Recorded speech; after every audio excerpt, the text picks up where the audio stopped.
and my hand was already off to the edge. My whole body was already twisting.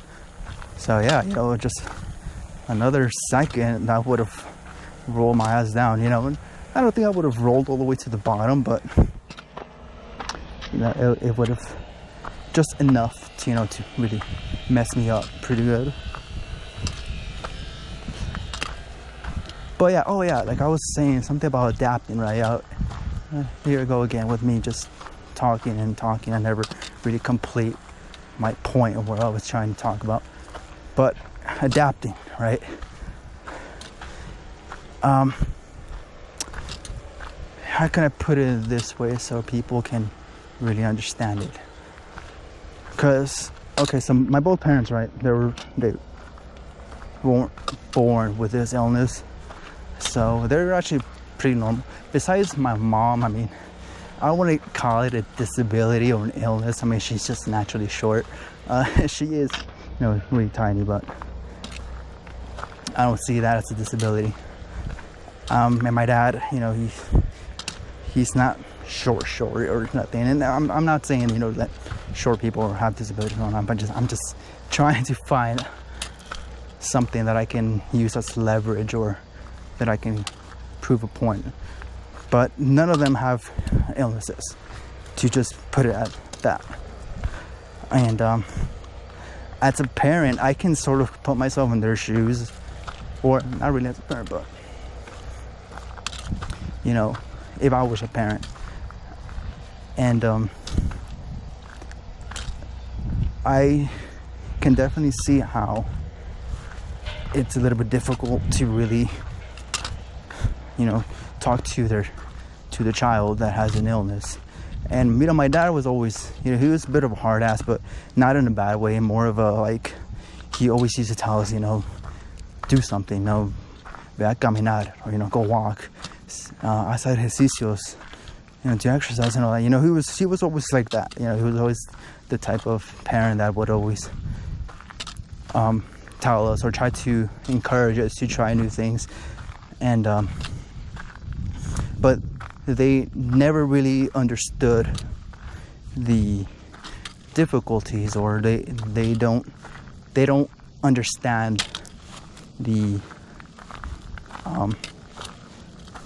amount of strain it takes on your body when it comes to, you know, climbing up, you know, stuff and all that. And being completely honest, when, you know, now I'm just like climbing and all that, and I can, you know, kind of not worry what people will say. But back in the day, you know, that was my own, you know, worst enemy, was the fear of what people would say. And that's what really sheltered me from the outside world. You know, I never wanted people to see me struggle and all that. But anyways, again, I'll get back to that story. But this is the midpoint. This is where we're actually going to stop. I was just going to finish up the story and then... Alright, so on second thought, the GoPro kind of died, so, you know, good thing I packed up my other camera. I was telling the story of adapting and shit, but I don't know if I can. I mean, I probably can, but I'm using my other camera. So you can see this is the GoPro, and it died. Yeah, so I guess I can tell the story while I record or whatever it's called. So you guys can see that I'm actually still back up here. So yeah, like I was talking about adapting. We already finished the midpoint. This is nothing new. I've already showed this before. And we still need that section that I want to do. I wasn't going to do it today anyway, but I thought it was just a little bit more better if I just showed you the trail and everything, because I haven't done that. But anyway, you know, like I was talking about the you know, the illness and all that, and adapting. My dad, again, he was very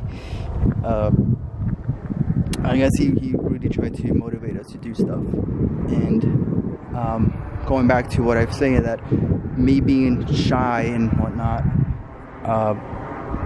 or I guess more towards people, or making me feel like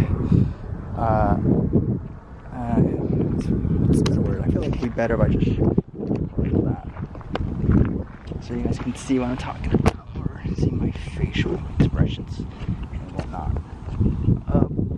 So yeah, like I was there with my dad and everything, and you know, it was more like me fearing of people laughing of my illness and whatnot. That really sheltered me from, you know, coming out to do anything when it comes to exercising and doing activities that really showed my struggles, or my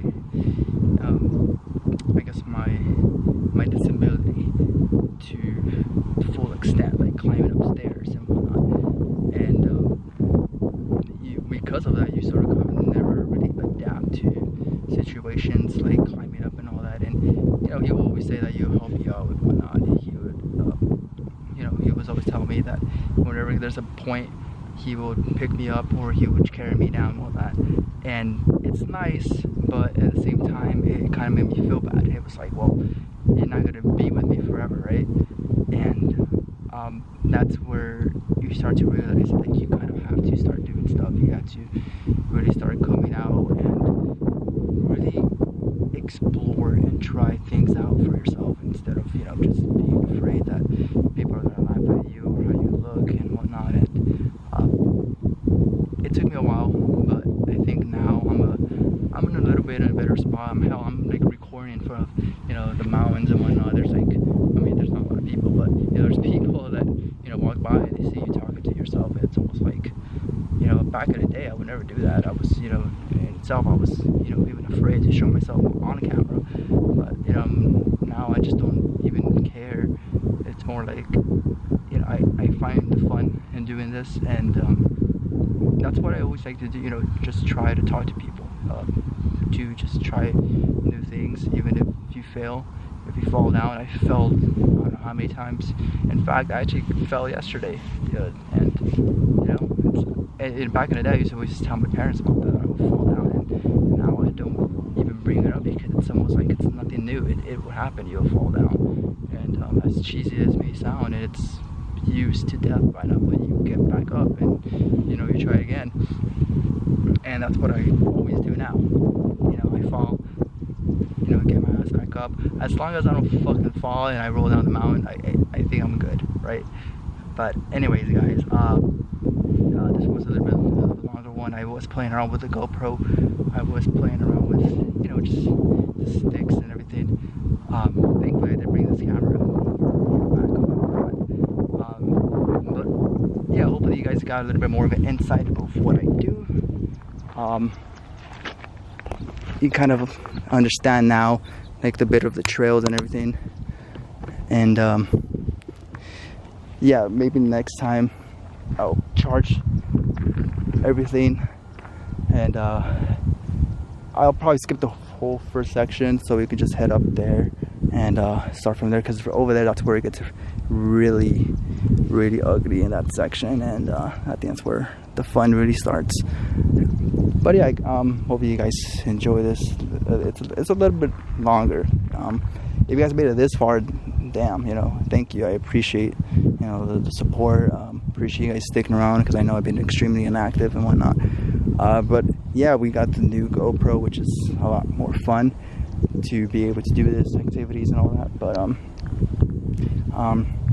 yeah, I guess that's all I really wanted to say. I appreciate you guys for sticking as long as you did in the video. I know it's a lot longer than the other ones, but I'll definitely try to cut some of the unused stuff and try to drop it down, because I know that a lot of people don't like the long videos. But anyways, I'm just talking and talking. I lose track of time. But if you guys enjoyed this video, please give it a like if you want. Subscribe if you just found out of nowhere. Yeah. Oh, by the way, my name is Gabe. I don't know if I've ever said that on camera. And yeah, I'll see you guys on the next video, I guess.